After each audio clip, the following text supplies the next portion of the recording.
There is a powder that costs less than $1 and kills rust inside your engine permanently. Not temporarily. Not partially. Permanently. It flushes rust from coolant passages, dissolves mineral scale from water jackets, clears blocked heater core tubes, and restores flow to corroded radiator channels. All from a powder you can buy at any grocery store. The United States Navy used it to descale entire ship boiler systems during World War II. Industrial chemists have documented it since 1784. Breweries across Europe have flushed their steel fermentation tanks with it for over 200 years. Pharmaceutical factories use it today to clean stainless steel production equipment. The FDA has approved it as a food-grade additive. It is inside the candy you eat and the soft drinks you pour over ice on a summer afternoon. It chelates iron oxide at the molecular level. It wraps around each molecule of rust, breaks its bond with the metal surface, and suspends it in liquid so it flushes out completely. One treatment. No disassembly, no mechanic, no special equipment, a plastic bucket and warm water. Then someone in a boardroom calculated what would happen to the $75 billion engine cooling system repair industry if every car owner on the planet found out about a $1 powder that made coolant system failures nearly obsolete. They did not stop using it because it did not work. They stopped talking about it because it threatened every radiator shop, every coolant flush franchise, every dealership service bay, and every aftermarket water pump manufacturer on Earth. This is the story of a compound that navies, empires, and entire industries trusted, and one industry buried. Stay here, because by the end of this video you will know exactly how to use it yourself, and the automotive service industry will be very uncomfortable that you do. Now let me take you back to where this all begins. More than 3,000 years before the first combustion engine was ever assembled, beer brewers in ancient Egypt discovered something entirely by accident. They were fermenting grain in clay-lined copper and bronze vessels along the banks of the Nile. Over time, thick mineral crust and metallic residue built up inside those vessels, choking flow and contaminating batches. The brewers needed a way to clean the metal without damaging it. And they discovered that soaking the vessels in naturally sour fruit juices, particularly juices from tamarind pods and unripe citrus fruit, dissolved the mineral scale completely and left the metal underneath gleaming and smooth. They had no word for chelation. They had no concept of pH. But they understood that sour liquid dissolved what was stuck to metal. Every brewery workshop along the Nile used this technique. Every generation of Egyptian metalworkers passed it forward. And they were not alone. By the height of the Roman Empire, engineers managing lead and bronze pipe networks beneath marble cities had observed something remarkably similar. Aqueducts fed by water sources running through citrus groves and decomposing orchards carried slightly acidic water. Those pipe networks stayed cleaner and more free-flowing over decades than identical systems fed by alkaline mountain springs. Roman infrastructure maintenance records document the difference. Engineers at frontier outposts began deliberately introducing acidic rinses into pipe systems during seasonal maintenance. That is a 2,000-year-old plumbing manual describing the exact same chemistry you are about to learn today. By the 12th century, monks running monastery breweries across medieval Europe had refined the technique further. They used sour fruit mash, fermented citrus rinds, and concentrated fruit acids to scour copper kettles and iron-banded fermentation barrels between brewing seasons. The acid dissolved rust, mineral deposits, and biological residue without pitting the base metal. This knowledge passed through monastic brewing guilds for centuries. Every abbey with a brewery and an orchard knew the formula. Half a world away and 3 centuries earlier, Persian and Arab alchemists during the Islamic Golden Age had gone further than anyone. Chemists working in the tradition of Jabir ibn Hayyan isolated crystalline organic acids directly from citrus fruit in the 8th and 9th centuries. They documented in meticulous written records that these crystals, dissolved in warm water, completely removed iron rust and copper verdigris from metal tools and laboratory equipment. This was among the first recorded chemical isolation of the compound in human history. They wrote it down. They tested it. They published the results in manuscripts that still survive.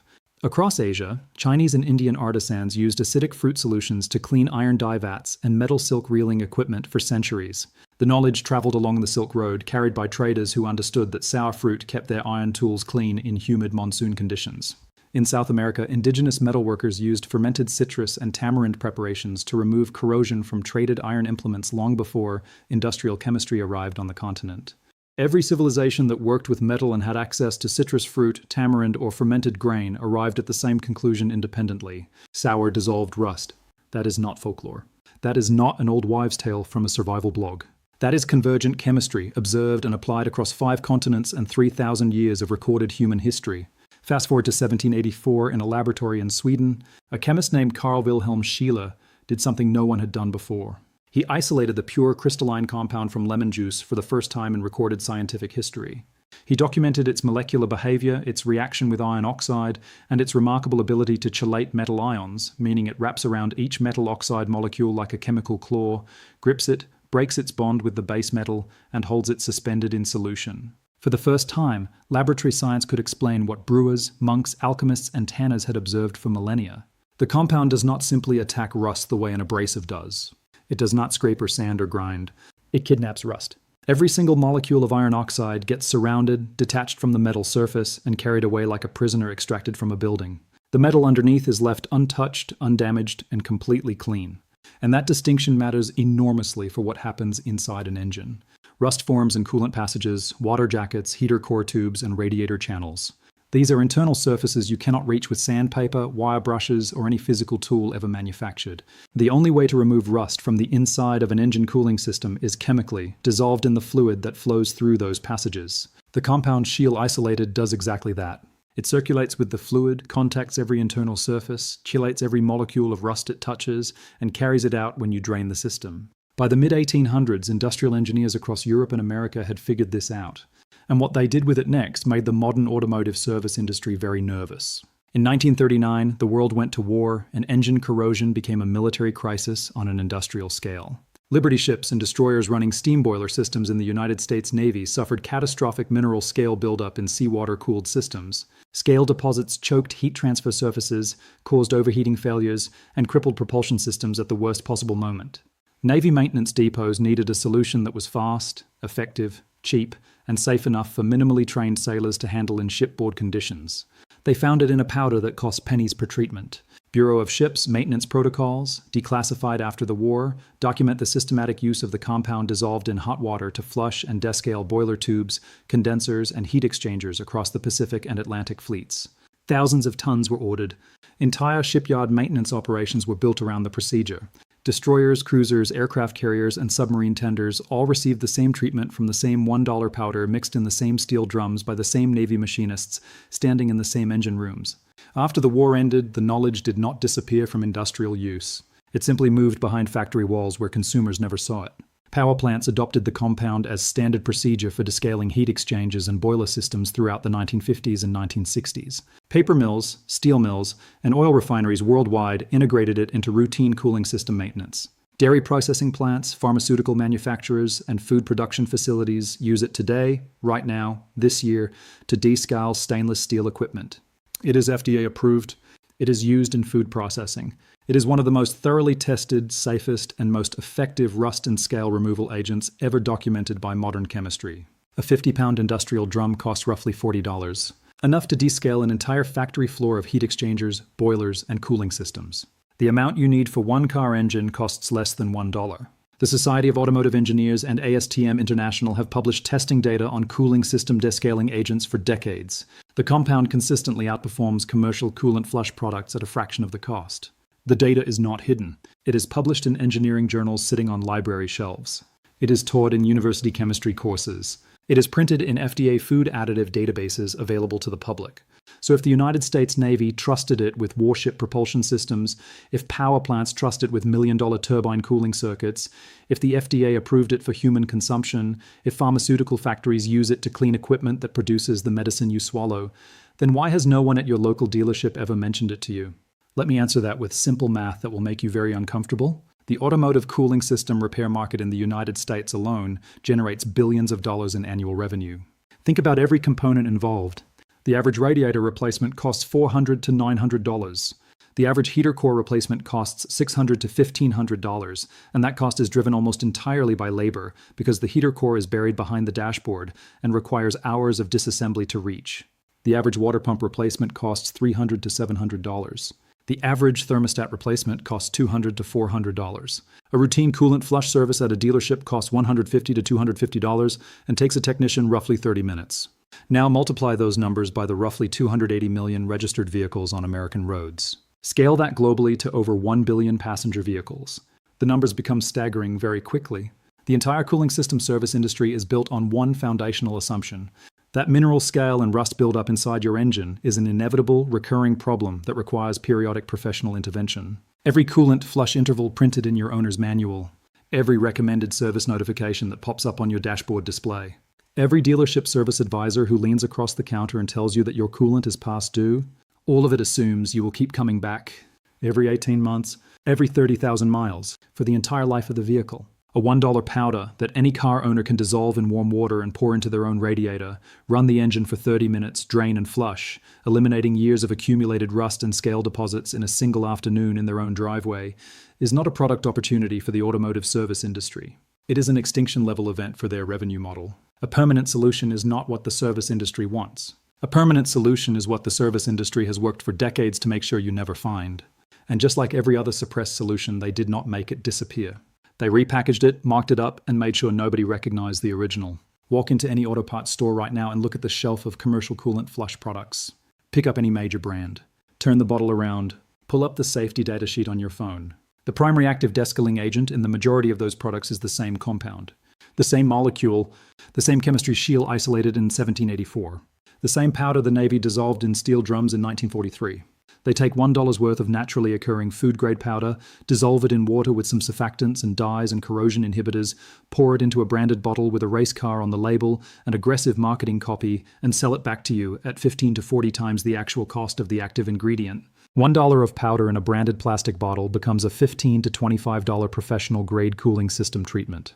The only thing professional about it is the profit margin. The nomenclature trick makes the disguise even easier. On commercial product labels, the active ingredient does not appear under its simple, recognizable grocery store name. Instead, it becomes proprietary chelation compound, or stabilized organic descaling agent, or advanced mineral dissolution formula, or patented oxide removal technology. Same molecule, new vocabulary, dramatically higher price point. Dealership service departments push the concealment even further. Dealer-applied cooling system protection packages costing $200 to $500 spray compounds that contain the same ingredient blended with glycol and corrosion inhibitors through a machine that cost the dealership $3,000. The machine exists primarily to justify the labor charge. The powder does the actual work. The machine gives it a premium factory-applied appearance.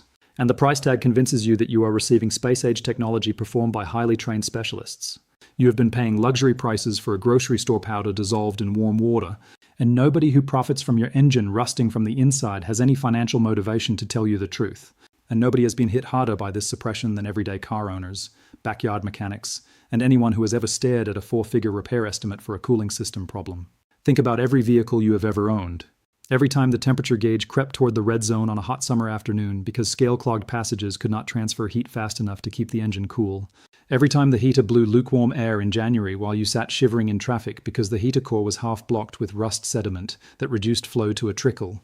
Every time you drained the coolant during a routine service and watched brown, orange, or black sludge pour out of the petcock and wondered what that contamination had been doing to the inside of your engine for the last 60,000 miles.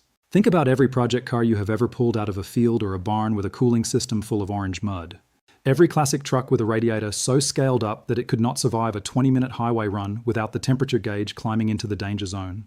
Every engine block you considered replacing because the water jackets looked too far gone to salvage. Think about every truck owner running hard on desert trails or towing a loaded trailer uphill in August with coolant temperatures climbing because the cooling system is operating at 60% efficiency. Not because the radiator is too small, not because the water pump is failing, because nobody ever told you that the internal passages were clogged with rust and mineral scale that you could have removed in a single afternoon for less than the price of a cup of coffee. The solution has been sitting on the grocery store shelf the entire time, next to the baking supplies, next to the canning jars, waiting for someone to remember what the Navy, the breweries, the power plants, and the pharmaceutical factories never forgot. Here is exactly what to do, and it is almost insultingly simple. Go to any grocery store, pharmacy, bulk food supplier, or online retailer and purchase food-grade citric acid powder. That is the product. That is the compound that empires trusted and the automotive industry buried. Citric acid, a 100-gram bag costs between $1 and $3 depending on the source. You need approximately 50 grams, roughly 3 level tablespoons, for an average passenger car cooling system. Step 1. Start with a cool engine. Open the radiator drain petcock or disconnect the lower radiator hose and drain the existing coolant from the system into a clean container. If the coolant is still within its service life, save it for reuse. If it is old or contaminated, dispose of it properly according to your local regulations. Close the drain petcock once the system is empty. Step 2. Dissolve 50 grams of citric acid powder in approximately 1 gallon of warm distilled water. Stir until fully dissolved.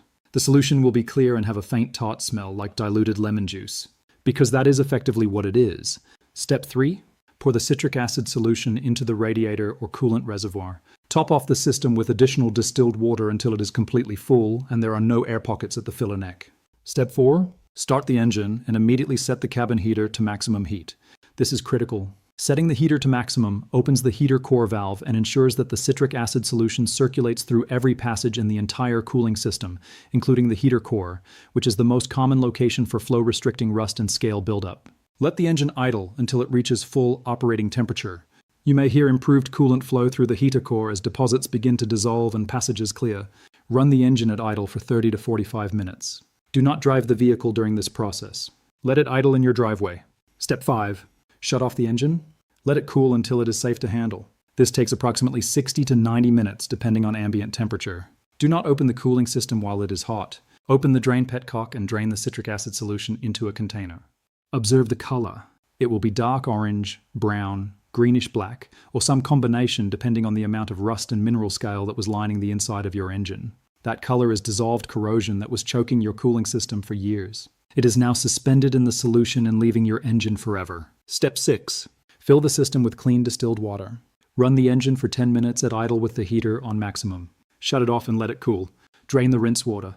Repeat this flush cycle 1 or 2 more times until the water drains clear. For heavily contaminated systems, you may want to do a second citric acid treatment before the final rinse cycles. Step 7. Once the rinse water runs clean, fill the system with your preferred coolant mixture. Most vehicles call for a 50-50 blend of coolant concentrate and distilled water. Consult your owner's manual for the correct specification. Bleed any trapped air from the system following the procedure in your vehicle's service manual. Some vehicles have a bleed valve on the thermostat housing. Others require running the engine with the radiator cap off until all air bubbles stop. Follow whatever procedure your specific vehicle requires. For severely clogged heater cores, disconnect the 2 heater hoses at the firewall, connect a garden hose adapter to one side, and flush the citric acid solution directly through the heater core in both directions. Let the solution sit inside the heater core for 30 minutes, then flush with clean water. This direct flush technique has restored heater cores that were producing zero heat output and would otherwise have been replaced at a cost of $800 to $1,500 in shop labor. For radiators removed from the vehicle during a rebuild or restoration, fill the radiator with a stronger citric acid solution, let it soak for 2 to 4 hours, then flush thoroughly with clean water before reinstalling. For engine blocks during a rebuild, fill the water jackets with citric acid solution and let it soak overnight before final cleaning and assembly. Here is the cost math. 50 grams of citric acid powder costs approximately $1. 1 gallon of distilled water costs approximately $1.50. 1 afternoon of your time, most of which is spent waiting while the engine idles and the chemistry does the work. Total investment, under $3 and roughly an hour of active effort.